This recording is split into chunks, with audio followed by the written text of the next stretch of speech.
We've heard it said, mirror him, do what he does, and well, that will shift the dynamic. Today, we're going to be talking about, is this true? Because at the end of this title, I put a question mark because this was very wise, very, very wise information maybe a year or so ago. And we know that information shifts and moves. And because the dynamics of relationships move very, very quickly, we are adapting to the new way of dating and relating at 100 miles an hour. Therefore, we have to change our strategies and tweak our strategies as we go forward.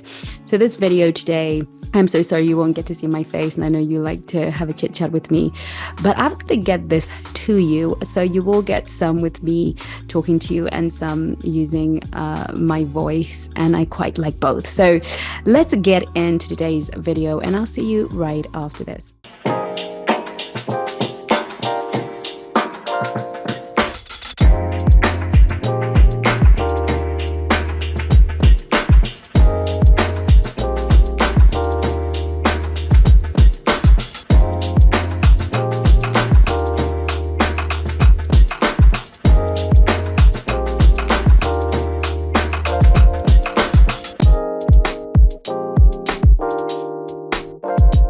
Hello and welcome. My name is Chengi. I am your dating and relationship expert here at the Black Swan Relationship Academy, where my coaches and I teach you how to present as a high value, high status, high worth, and now I'm going to add authentic woman that high quality men find completely irresistible. So today, let's get into today's title. The bottom line is that we are, like I said, moving at quantum leaps and quantum pace, and there's so many dynamics that are shifting within the relationship world, bearing in mind that we cover relationships from conception to divorce, really, here at the Black Swan Relationship Academy. And I hate to have to put divorce at the very end of that spectrum, but you understand what I mean.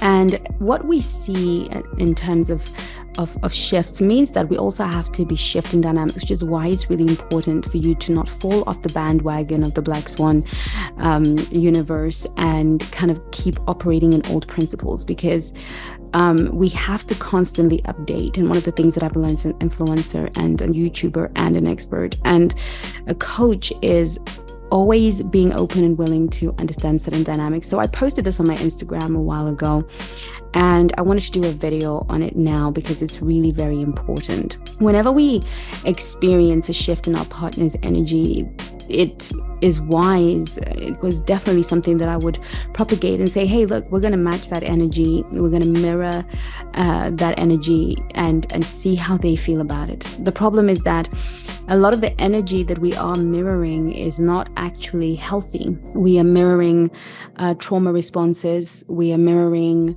adaptations and coping mechanisms. And that, therefore, sets us back in our personal development. It sets us back to places that we have already worked on healing. So when we are mirroring somebody who is going cold on us, when we are sitting back and mirroring somebody who's distancing themselves from us, we're not actually serving the relationship, and we're definitely putting ourselves in a very dysregulated state. And whenever I have to mirror bad behavior or hurtful behavior, it cannot possibly be useful for me. Now, what happens when we mirror somebody is eventually they feel a jarring and often they shift their behavior. Here's the problem. Even if they shift their behavior, what you will find is that it won't last very long because the shift was predetermined by a shift in your energy. What will happen is that they will shift their energy and become, pretty much they will start to model what you have been, because mirroring always comes before modeling. So whenever we want to shift behavior patterns, we can first and suddenly build rapport with somebody. It's really important to mirror them. This is something that you learn, as a coach, to mirror somebody. And in life, the more we mirror people, the safer we are to them and the more likely we are to build connection. But when we mirror toxic behavior, what we do is create a dynamic that shifts the other person into a more insecure state, because now they're experiencing themselves, but in the other way around. And it might jar them into activity. And when they do jar into activity, now you have to maintain the posture of the one who was mirroring bad behavior. So you're now in this toxic cycle where you have to go back to mirroring bad behavior in order for the dynamic to shift. And so you create this cycle internally of, mirroring each other. And this is how couples become toxic. And this is how dating becomes toxic. And this is how we create toxic cultures. Because instead of mirroring bad behavior so that in order to change dynamics, which works temporarily for a very short time in a very unhealthy way, we have something else that we can be. We can be our true authentic self. And from there, only vulnerability and our vulnerable self will flourish. Vulnerability requires bravery and courage. And so vulnerability is in many ways a risk that we take in order to get the reward of a loving, authentic relationship. What we really want from the man that we're dating in a relationship with or married to is not for him to shift his dynamic because we are in a punitive state, or we are in protest behavior, or we are mirroring toxic behavior. We want him to change his behavior because he feels inspired to be the best lover, friend, and person in our lives. We want people to be inspired to be better, right? That's more powerful, because at this point, the change is not for you. It really is for them. And this applies to all our relationships. When we shift to inspiration rather than manipulation, exploitation, and all of these other things that we get up to, and we actually choose to inspire. And what is the most inspiring thing on the planet? It's vulnerability. What are the stories we love the most? The ones that are shared with openness and transparency and vulnerability, the stories that make us look at the person as a hero, because then they're sharing their story to be known, to be seen, to be heard. And they're not sharing their story to manipulate you, but to inspire you. How many of us have been at these big kind of motivational conferences, and the speaker, who is amazing and successful and rich, tells the story of when they lost everything, tells the story of when they had nothing and life didn't seem so good. They're sharing their story openly.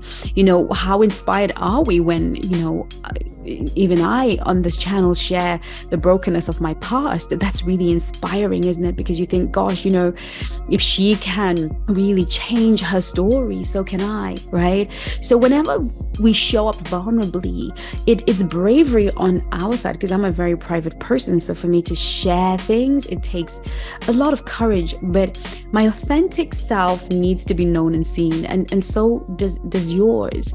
How long will you pretend to be something you're not in order to get a person to love you? We don't want that kind of love here at the Black Swan Relationship Academy. We want to be loved for who we truly are. And I know that who we truly are amazing women that work on themselves and develop themselves and hold themselves accountable to a standard, to a very high standard. And so we want to be seen for the work we do. We want to be seen for the person we are evolving into by the work we're doing. We want to be genuinely seen. And one of the things about me is you will never have a non-vulnerable conversation with me. If you come at me with games, you're going to meet vulnerability. So I had, a situation with an ex who returned after very many years. And, for me, there was no malice. It's something that I'd processed, and, it was an unkind breakup, but it wasn't traumatic.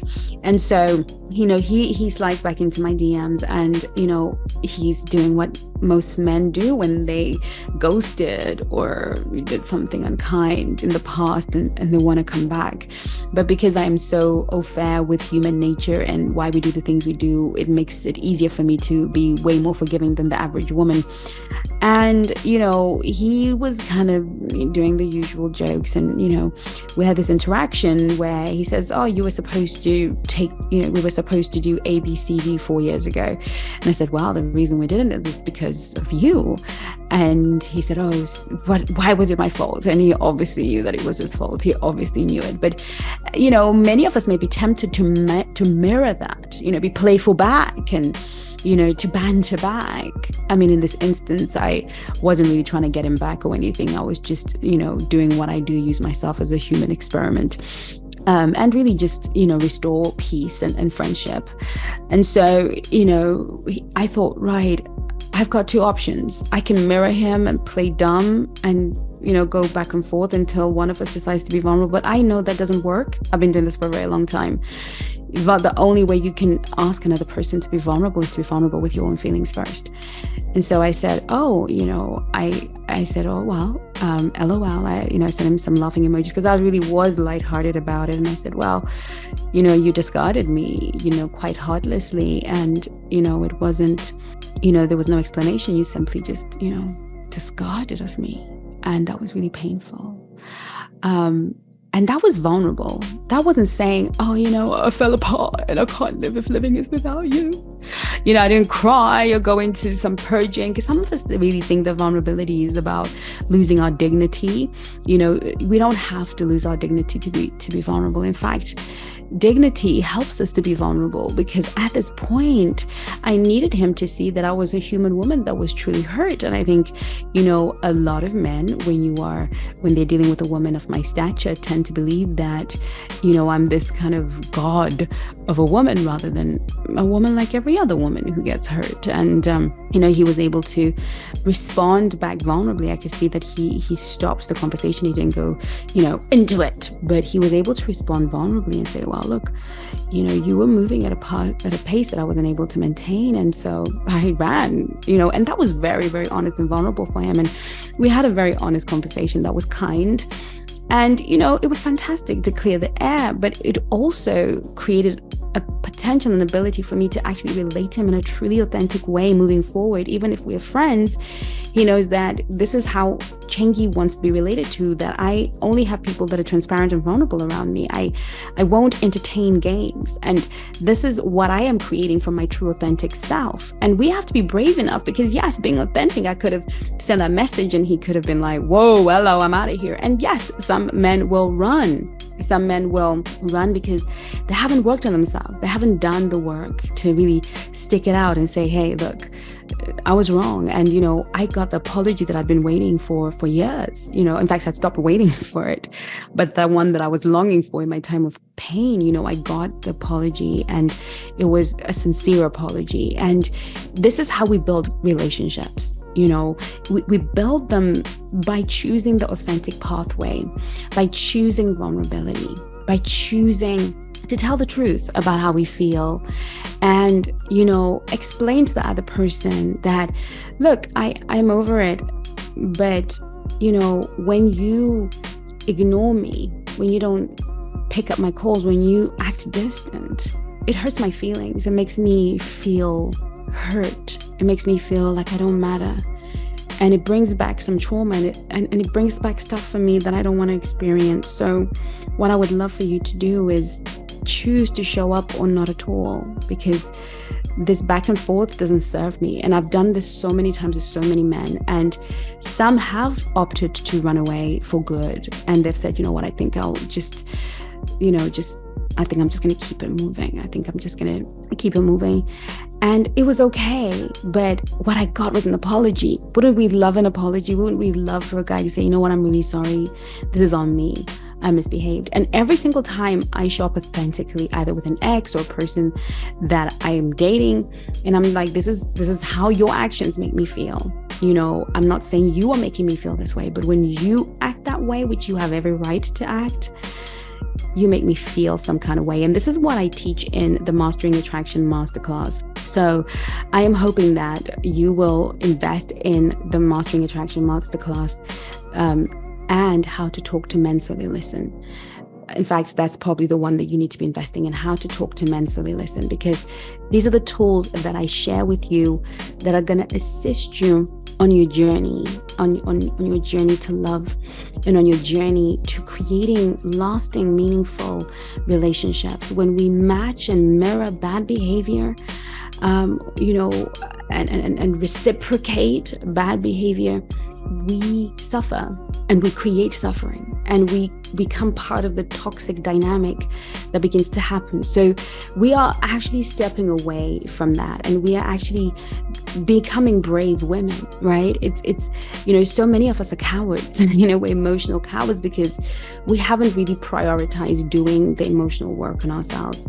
I was just in the SWAN city today as we were going through nice girl rehab, and the girls were reporting back to me how much work it is how much work they're putting in, and how they're really starting to understand themselves and know themselves. And self-awareness is the gift that we give to our relationships, because it's not just about knowing what a man should be. It's not about, oh, he should show up A, B, C, D, E.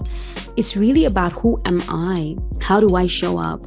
How do I present myself? And where are the moments I don't speak up for myself? Where are the moments where I stay silent when I should really speak? Where are the moments I don't address bad behavior and observe dynamics that are rising up that I'm just not addressing? And these are really, really important processes for us as Black Swans to create the love lives that we totally crave and desire.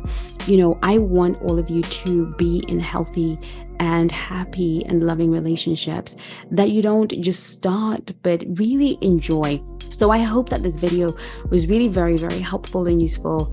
I'll see you on the next video. In the meantime, take care of you. Love you lots. Bye-bye now. Well done for coming to the end of this video. What I want to ask you is, what have you learned? What is your takeaway? And what are you going to start practicing right away?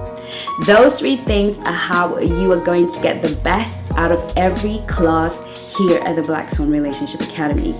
Please put it in the comments so that we can all have a look. So I can have a look, the coaches can have a look, and I promise you, we read every comment. We may not be able to reply to every comment, but we read all your comments and we want to see how you are growing. And we will see you on the next video.